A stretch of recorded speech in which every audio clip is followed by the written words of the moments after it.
Hello everyone, मैं Bhagirath Singh easy step classes में आपका स्वागत करता हूं। जब भी हम सी लैंग्वेज में कोई प्रोग्राम बनाते हैं तो प्रोग्राम के आउटपुट को अच्छा दिखाने के लिए हमें फॉर्मेटिंग की ज़रूरत पड़ती है। जैसे हमें आउटपुट को लेफ़्ट अलाइन या राइट अलाइन प्रिंट कराना है, दो वैल्यू के बीच कितना स्पेस देना है, रियल नंबर के फ्रैक्शनल पार्ट को कितने डेसिमल प्लेस तक प्रिंट करना है।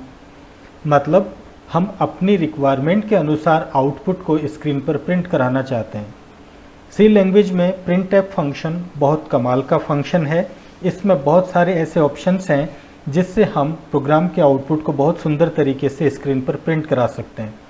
आज के लेक्चर में हम ये पॉइंट्स कवर करेंगे। इनपुट आउटपुट फंक्शंस क्या होते हैं, प्रिंटफ फंक्शंस क्या होता है, फ्लैग्स क्या होते हैं और इनको प्रिंटफ फंक्शन में किस तरह से यूज में लिया जाता है। तो आइए शुरू करते हैं।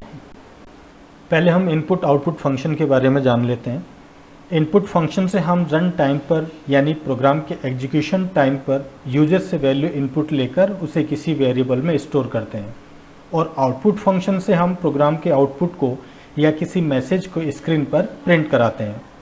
सी लैंग्वेज में इनपुट आउटपुट के लिए बहुत सारे लाइब्रेरी फंक्शंस अवेलेबल हैं, जिनको दो मेजर कैटेगरी में क्लासिफाइड किया गया है, कंसोल इनपुट आउटपुट फंक्शन और file input output function.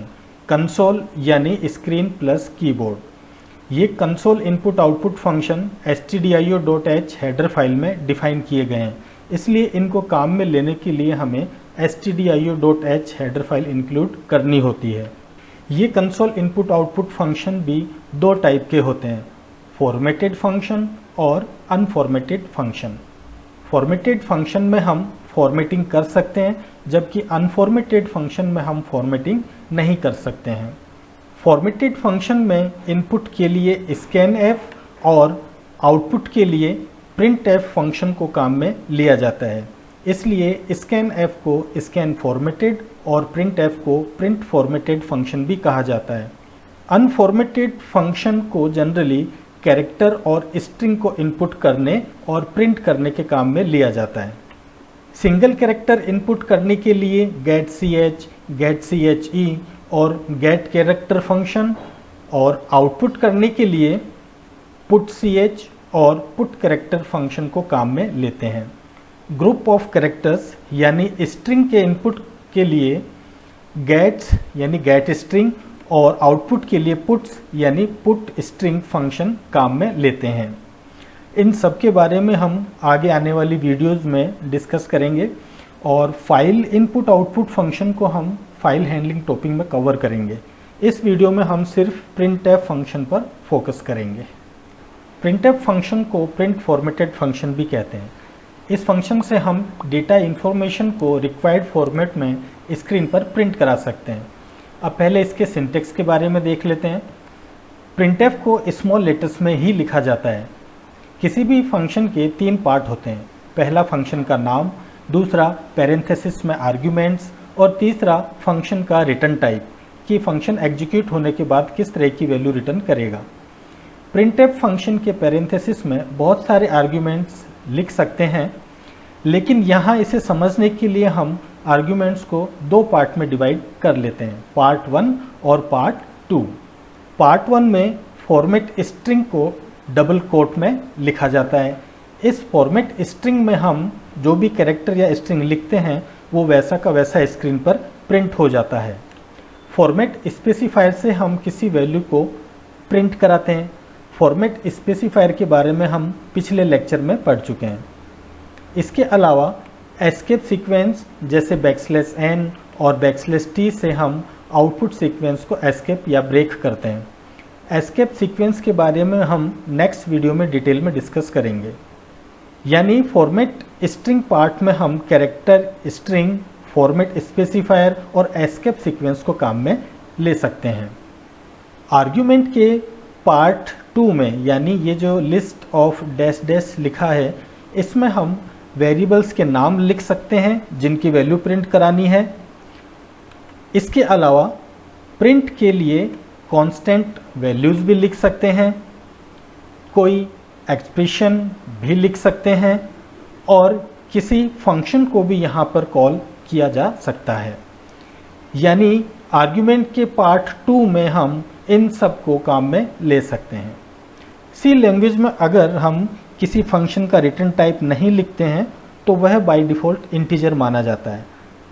Printf function भी इंटीजर वैल्यू रिटर्न करता है।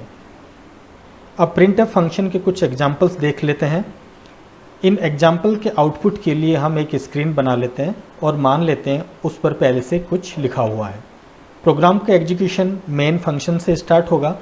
यहाँ हमने कुछ वेरिएबल डिक्लेयर किए और हमने एक फंक्शन लिखा CLR SCR। ये CLR SCR function conaio.h header file में डिफाइन है और जैसे ही ये एग्जीक्यूट होगा तो स्क्रीन पर अगर पहले से कुछ लिखा हुआ होगा ये उसको क्लियर कर देगा कुछ इस तरह से। इसके बाद हमने प्रिंटफ फंक्शन में डबल कोट में लिखा वेलकम, तो ये वेलकम स्क्रीन पर ऐसे का ऐसा प्रिंट हो जाएगा। अब क्योंकि printf function integer value return करता है तो हमने इसी स्टेटमेंट में इससे पहले लिख दिया n = अब प्रिंटफ इंटीजर क्या वैल्यू रिटर्न कर रहा है कि इसने कितने कैरेक्टर प्रिंट किए हैं। तो वेलकम में टोटल कैरेक्टर है 7, तो प्रिंटफ फंक्शन रिटर्न करेगा 7 जो n में स्टोर हो जाएगा। अब हम n की वैल्यू को अगर प्रिंट कराएं तो स्क्रीन पर प्रिंट होगा n = 7। यहाँ \n एस्केप सीक्वेंस है जो कि हमारे नेक्स्ट आउटपुट को नेक्स्ट लाइन के स्टार्टिंग से प्रिंट करता है। प्रिंटफ फंक्शन में प्रिंटफ फंक्शन को भी कॉल कर सकते हैं। जैसे हमने प्रिंटफ फंक्शन के अंदर लिखा प्रिंटफ वेलकम, तो सबसे पहले इनर प्रिंटफ फंक्शन एग्जीक्यूट होगा जो स्क्रीन पर प्रिंट करेगा वेलकम। फिर ये प्रिंटफ फंक्शन रिटर्न करेगा 7 और उस 7 को हम आउटर प्रिंटफ की हेल्प से स्क्रीन पर प्रिंट करेंगे कैरेक्टर = 7। इसी तरह से हम प्रिंटफ फंक्शन में किसी प्री डिफाइंड फंक्शन को भी काम में ले सकते हैं। जैसे पावर जो फंक्शन है इसमें हम 2 आर्ग्यूमेंट देते हैं a और b, तो ये पावर फंक्शन a की पावर b का आंसर कैलकुलेट करेगा। ये power function math.h header file में डिफाइन है, इसलिए इसको काम में लेने से पहले हमें math.h फाइल को इंक्लूड करना होगा। a की यहाँ पर वैल्यू है 2 और b की वैल्यू है 5, तो ये पावर फंक्शन 2 की पावर 5 का आंसर इस जगह पर रिटर्न करेगा और फिर ये प्रिंटफ फंक्शन के थ्रू स्क्रीन पर प्रिंट हो जाएगा। इसी तरह से प्रिंटफ फंक्शन में हम किसी एक्सप्रेशन को भी लिख सकते हैं। तो सबसे पहले ये एक्सप्रेशन इवेल्युएट होगी और इस एक्सप्रेशन का जो भी रिजल्ट होगा वो इस जगह पर आएगा और फिर प्रिंटफ फंक्शन के थ्रू ये स्क्रीन पर प्रिंट होगा। किसी भी फ्लोट वैल्यू को हम स्क्रीन पर प्रिंट कराते हैं तो डेसिमल पॉइंट के बाद बाय डिफ़ॉल्ट 6 डिजिट तक प्रिंट करता है। इसको चेंज कर सकते हैं जो हम आगे देखेंगे। इसके अलावा प्रिंटफ फंक्शन में हम किसी कांस्टेंट वैल्यू को भी प्रिंट कर सकते हैं। तो इस तरह से यहाँ पर ये प्रिंट होगा वैल्यू = 101। प्रिंटफ फंक्शन की खूबसूरती है इसके फ्लैग्स जो कि बहुत इम्पोर्टेंट है। तो इन फ्लैग्स के बारे में जान लेते हैं। माइनस फ्लैग से डेटा या इंफॉर्मेशन को लेफ्ट जस्टिफाई प्रिंट किया जाता है। किसी पॉजिटिव नंबर का साइन प्रिंट कराना हो तो प्लस फ्लैग काम में लिया जाता है।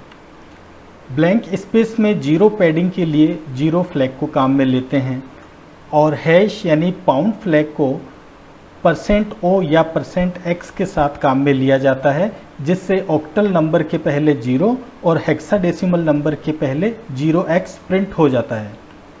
हैश फ्लैग को %f के साथ किसी होल नंबर के डेसिमल पॉइंट को शो करने के लिए काम में लिया जाता है। इस हैश फ्लैग को सिर्फ %o, %x या फ्लोट डेटा टाइप के साथ ही काम में लिया जा सकता है। अब प्रिंटफ फंक्शन में फ्लैग को यूज करते हुए कुछ एग्जांपल्स देख लेते हैं जिनको कि हम आउटपुट के लिए इस स्क्रीन को काम में लेंगे। अगर हम लिखते हैं %d के बीच में 8 लिखा तो इससे इंटीजर वैल्यू राइट से जस्टिफाई प्रिंट करेगा और 8 के स्पेस में प्रिंट करेगा। यानी ये जो 1 2 3 4 हैं ये राइट से जस्टिफाई प्रिंट होंगे 8 के स्पेस में।